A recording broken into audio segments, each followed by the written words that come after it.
This is Dr. Phil Chavez of the Men's Academy. In Rome, I've seen the sign of the Fate Bene Fratelli. In Italian, that means literally the do-good brothers, also known as the Brothers of Mercy. Now, their Roman foundation is a hospital and a church on the small Tiber Island in central Rome. This congregation carries out various health and social services in almost 400 centers in about 46 countries. Their founder is St. John of God, a Spaniard born in 1495. Now, brothers, while he had quite a life of adventure, what I admire about St. John is that from the time he was young, he followed every impulse of his heart, usually in the service of others in great need. He just acted, and when he made a decision, no matter how quickly, he stuck to it, without regard for the hardships or the consequences. Now, interestingly, he left home at the age of 8, being drawn by the adventures of explorers. Eventually, John joined the Spanish army in a war against France. Early on, he was anything but a model of virtue. He became a serious gambler, drinker, and engaged in pillaging with his comrades. One day, he woke up after being thrown from a horse near French lines. Alarmed he would be captured or killed, he amended his life and vowed to make a huge change.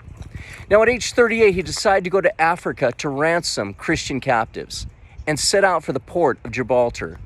Now, there he met a desperate family who all fell sick when they reached their place of exile. John kept them alive, not only by nursing them, but by also earning money to feed them. He also took on various menial jobs, incorporating his faith and service to several others. He was so moved to repentance at one point by a sermon from John of Avila that he gave away everything he had. The people around him rejected his radical life, and they put him in an insane asylum where he was treated inhumanly. After being a patient, he began to serve others in that same institution. Eventually, he started his own hospital with funds he earned from selling wood. Now, running that hospital, while doing so, he would go out and bring food and aid to the poor living in the streets of Granada. He was hasty to serve all with everything he owned and earned. He even saved many people in emergencies, even in rescues from burning buildings.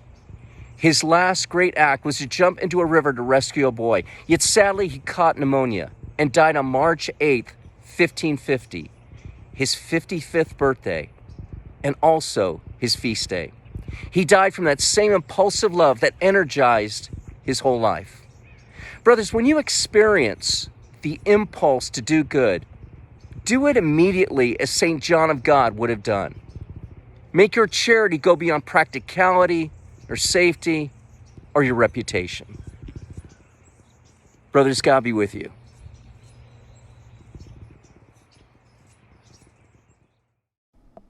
Thank you for your support of the Men's Academy. Remember to check out our weekly 40-minute podcast released every Thursday on the Men's Academy YouTube channel.